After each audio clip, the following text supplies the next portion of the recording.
Hello, friend. You are probably about to walk into your first postpartum journey, or you're already there and you're asking yourself a lot of questions. You're asking yourself, how am I going to, or how do I currently get myself ready for the day? How do I do nighttime feedings? How do I do meals with an infant? How do I do naps with an infant? All the things. This video is specifically for the new mom who is pregnant, or you're already in postpartum and you're really struggling to understand how to navigate the parts of your day that were easy but now are a smidge or a lot stressful as you're figuring it out along the way. I wanted to show up to you and just give you my practical tips and advice for how to navigate the infant stage in hopefully the most peaceful and thriving way possible. And even if you have multiple kiddos, this would still apply to you. I am a wife of 7 years and a mom to 3 little boys. My name is Hope, and I have navigated the postpartum journey many times now and have learned a little bit more along the way each and every time I've had another baby. So come alongside me in this video as I'm going to answer probably a lot of the questions that you've already had in your mind about the different parts of your day, and now having an infant to bring along with you for the ride, right? Your baby, your infant is with you all the time and should be coming along with you for the ride. Quite literally, if you're going to be baby carrying, which is what I highly recommend for you. If you're brand new, if you're a brand new mom and trying to figure it out along the way, I understand how stressful and difficult it can be as a first-time mom. 6 years ago is when I had our first son, and I was barely getting by. And this is why I want to answer some of those questions for you today. And if there is a question that you would like a little bit more in-depth explanation for, feel free to write me below in the comments, and I would love to more fully explain how I might do something to ease the stress and overwhelm. Okay, so let's dive into number 1 is how do you get ready for the day with an infant? You probably have been up all night long or 2, 3, 4 times at night and you're exhausted, and most likely you're going to be waking up with your baby. If you're co-sleeping, if they're in a crib, if they're in your room or not in your room. Most likely, in the infant stage, the baby wakes up and you wake up together. That's pretty much the rhythm and routine for months at a time until further down the road. Okay, so practical tip in how to get ready for the day with your baby. I focus on baby first. So I change the diaper, I put new clothes on, we feed, obviously. We do all those things. Feeding, diaper, getting some new clothes on. And then I will lay the baby down on our bed as I get dressed, get myself ready for the day. In the bathroom, I will put the baby in the bouncer or whatever contraption we've had at the time as I, brush my teeth, wash my face, take a shower maybe, whatever I have to do. So baby is right there with me. All right, so now baby is good, I'm good, and then I will put my baby on me. I will wear my baby through breakfast because at this point, normally your baby is going to be sleeping a lot. So I would much rather have my baby sleep on me while I can use both arms and get myself breakfast or get my other children breakfast with multiple children. But really, the goal is to have both of your arms free.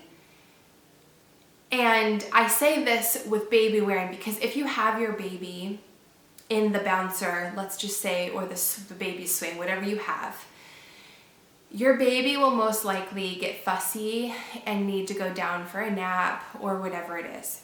And you're gonna find your own rhythm and routine. I'm just sharing with you what works. It's really easy when baby gets fussy, they'll just naturally fall asleep on you while you're doing other things around your house or need to get ready to go somewhere.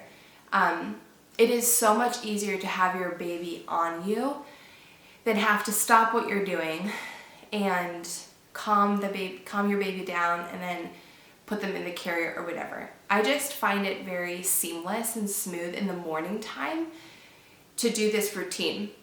So that even if your baby has another blowout and you have to change another diaper, after all of that is done, just put your baby on you, wear your son or daughter, and then you can go about your morning routine and what you need to do. I think that the second thing that I really want to touch on right now is mealtime, because I've seen this on social media about how to navigate your infant during mealtime. Because I will share honestly with you that it normally during our breakfast, lunch, and dinner is typically when, I don't know why, but typically when our babies get fussy and they need a nap or they need to be fed themselves, typically. And so the stress point as a mother in postpartum is that we are so hungry during postpartum, so thirsty, but yet we need to tend to the needs of our baby, and our natural instinct is baby comes first. Obviously, our baby comes first, and all of that God-given intuition is a natural part of being a mother. But we also have to eat. We also have to drink. We have to nourish our bodies to be able to take care of our baby. So mealtime is what I have found to be the most helpful mindset, is to think ahead of time to what you would like to have for that meal. So typically the hardest meals for me is lunch and dinner. I have to think ahead to am I gonna make myself a smoothie? Am I gonna make myself a sandwich? And you find that 5-minute increment of time before your baby gets fussy that you can make yourself a quick plate of food before you need to tend to your baby's needs. So that maybe you sit down with your baby to nurse them in the chair, but then you already have a plate of food right by your side and your water already ready to go. So it takes a little bit of forethought, but it's really, really helpful.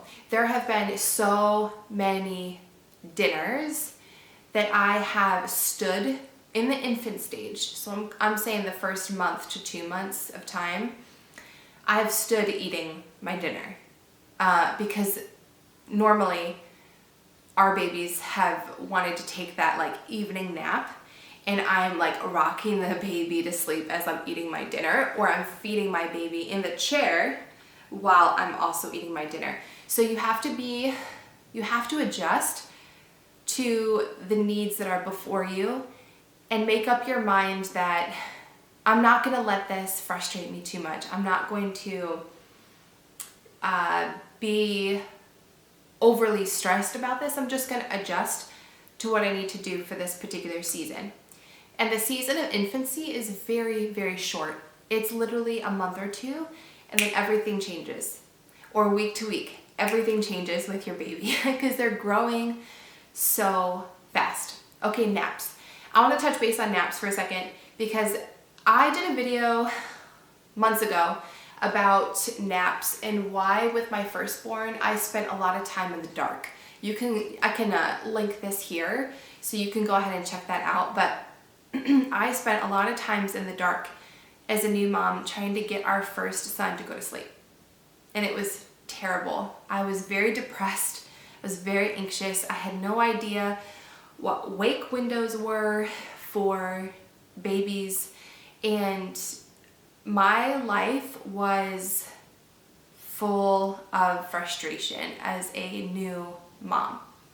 So with naps, with an infant, they have a wake window. They have a specific amount of time from the moment that they wake up until it's time for them to sleep again. So normally an infant, in the early days, it's an hour, 30 minutes to an hour, and it extends. Then it's an hour to an hour and a half. Then it's 2 hours, whatever it is. It gradually will increase as they get older, but you as the mother need to be aware of what their wake window is. And the greatest resource I can give you is takingcareofbabies.com for that particular resource that's free. Her blogs are amazing, and I have referred to her resources with every single one of my babies because I forget every time I've had a new baby. I want you to know that it is perfectly okay to just wear your baby for every nap if you need to. You don't have to make sure that your baby is in their bassinet, in their crib, in the pack and play, whatever it is. You don't have to make sure that they're in there for every nap. That is going to stress you out as a mother a lot. I want you to feel free to just wear your baby for naps and to just kind of go with the flow that first 3 to 4 months, really, truly. I don't ever start putting my babies down regularly for their naps until about 4 months. I will put them in their crib or pack and play, whatever. I'll put them down as I feel able to, but the more babies I've had, the less I stress out over it as I did when I was a first-time mom. Just feel free to wear your baby for the naps, because honestly, that will also allow you to be hands-free again, right? And not running to and fro when your baby wakes up and then you need to rock them back to sleep or nurse them back to sleep, whatever it is. Your arms are free. You can go ahead and do the things that you need to do around your home if you are a stay-at-home mom, and it will decrease your stress in that capacity. But also, baby wearing is so beneficial for you and your baby. Emotionally, mentally, hormonally, it's so beneficial for you and your precious little one. The very last thing that I want to give you a practical tip for is how to go out and about with your baby. How do you do certain things that might feel uncomfortable at first in getting out and about at play dates or going to church or hanging out with friends, going to the grocery store, whatever it is, the things that you didn't have to think about before, you now have to think about because you have your infant with you. So one of the most helpful tips is you can keep your baby in their car seat for as long as you need to. Like, there's no pressure, like, once you get to your location to take your baby out.